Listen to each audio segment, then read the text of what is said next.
Si eres mexicano o de América Latina, tienes que escuchar esta noticia, porque mientras Trump todavía estaba redactando sus amenazas arancelarias, México ya había movido sus fichas. Lo que estás a punto de escuchar no es un rumor, no es especulación de analistas. Es la historia de cómo Claudia Sheinbaum anticipó uno de los momentos más tensos del comercio mundial y dejó a Washington sin argumentos antes de que siquiera abriera la boca. Esto no fue suerte, fue estrategia. Desde el primer día de su gobierno, Sheinbaum sabía exactamente lo que venía. Trump había ganado las elecciones prometiendo aranceles del 25% a México, acusando al país de ser, según sus palabras, la puerta trasera de China hacia el mercado estadounidense. Era una narrativa poderosa, simple y diseñada para poner a México a la defensiva, para que México tuviera que disculparse, negociar desde abajo, rogar que no le cerraran la puerta. Eso era exactamente lo que Washington esperaba, y eso fue exactamente lo que no ocurrió. Porque antes de que Trump firmara una sola orden ejecutiva sobre aranceles, antes de que sus asesores terminaran de calcular los porcentajes, México ya había construido su propio escudo. Y la historia de cómo lo hizo es la que nadie ha contado completa. Quédate hasta el final, porque lo que viene en los próximos minutos va a cambiar la manera en que ves esta presidencia. Para entender la magnitud de lo que hizo Sheinbaum, hay que entender primero el tablero sobre el que estaba jugando. La relación entre México y China no es nueva ni sencilla.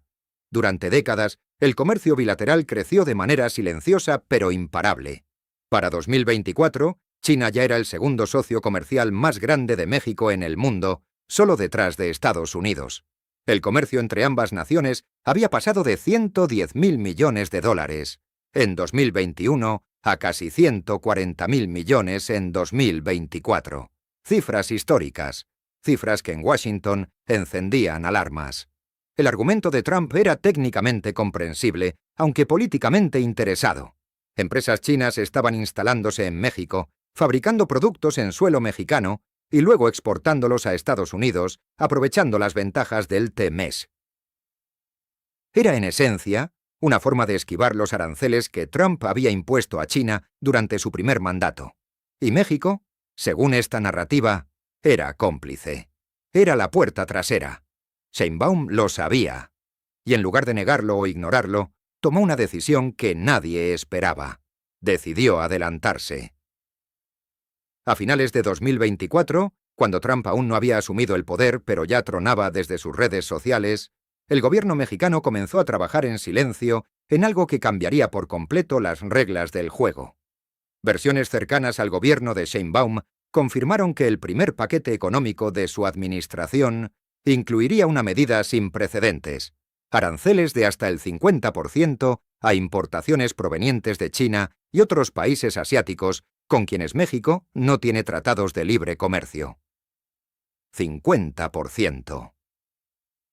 En un país que históricamente había mantenido sus fronteras abiertas al comercio asiático. En un país donde el nearshoring chino estaba generando miles de empleos. La señal era imposible de malinterpretar. México no iba a esperar que Trump le diera órdenes. México iba para demostrar que era capaz de tomar sus propias decisiones. Y aquí viene el primer giro que muy pocos entendieron en ese momento. Esta medida no era solo un gesto de buena voluntad hacia Washington, aunque Washington la leyó exactamente así. Era una jugada de ajedrez de 3 movimientos. Primero le quitaba a Trump su argumento principal, el de la puerta trasera, porque un México que aplica aranceles a China no puede ser acusado de facilitarle el paso.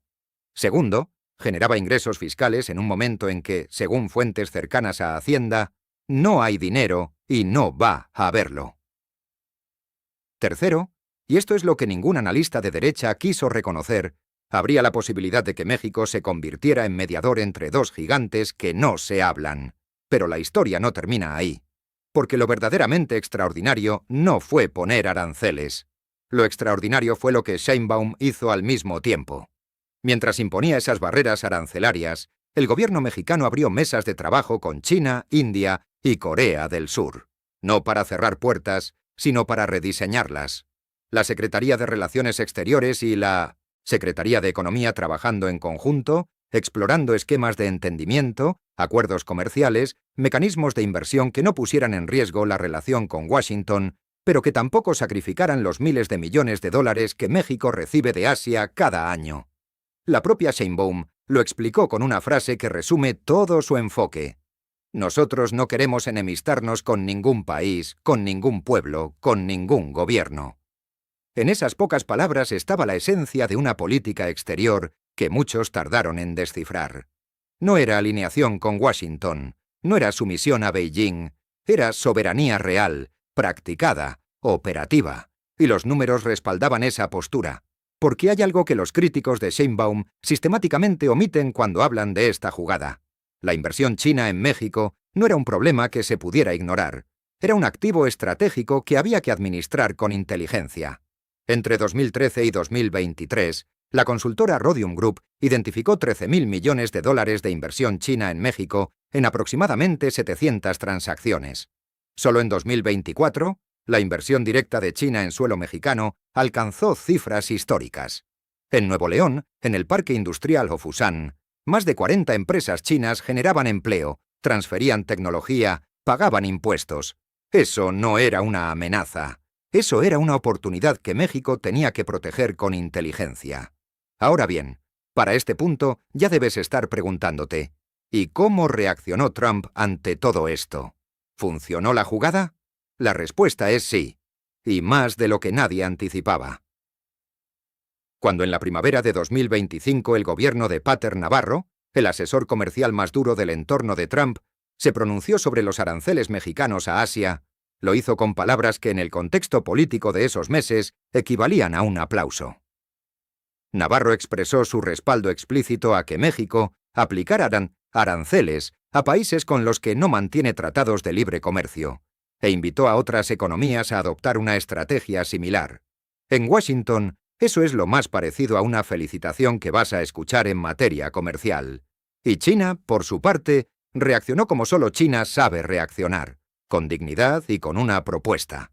La Embajada de China en México calificó la medida como un intento de politizar el comercio, pero al mismo tiempo lanzó una invitación a México a tomar el tren exprés del desarrollo de China, a compartir su megamercado, a buscar convergencia de intereses. En otras palabras, China no rompió, China negoció, y negoció con México porque México había demostrado que no era un peón de nadie.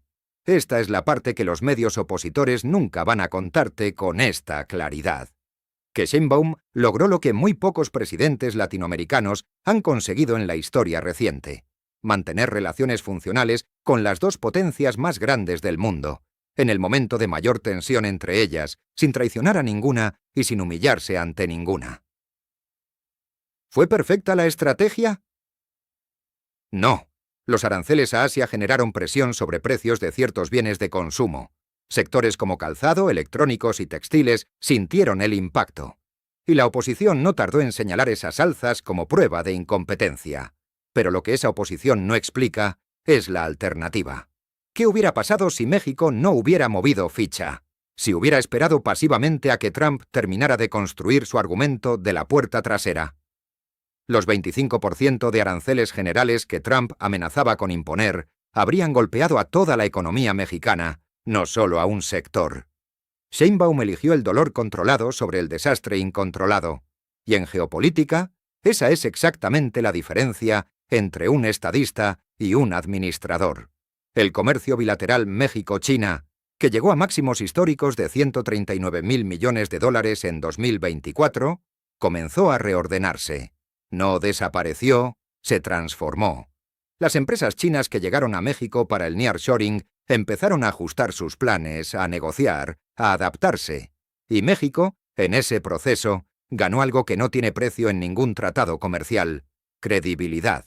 La credibilidad de un país que cumple lo que dice y que no cambia de posición según quien esté mirando. La historia del tablero entre Washington, Beijing y Ciudad de México no ha terminado. El TEMEC está en proceso de revisión, las tensiones comerciales siguen activas y el mundo sigue observando cómo se mueven las grandes piezas. Pero lo que ya no puede borrarse es este capítulo. El capítulo en que México, con una presidenta que muchos subestimaron, jugó con las reglas del tablero más complicado del mundo y salió sin ceder su soberanía. Trump puso sus aranceles, China movió sus empresas, y Sheinbaum ya había terminado su jugada antes de que ninguno de los dos comenzara la suya. Si esto te hizo pensar diferente sobre lo que está pasando en México, o si conoces a alguien que sigue creyendo que Sheinbaum no tiene estrategia, comparte este video. Que lo vea quien necesita verlo. Y si quieres seguir recibiendo este tipo de análisis que los medios tradicionales no hacen, suscríbete y activa la campana.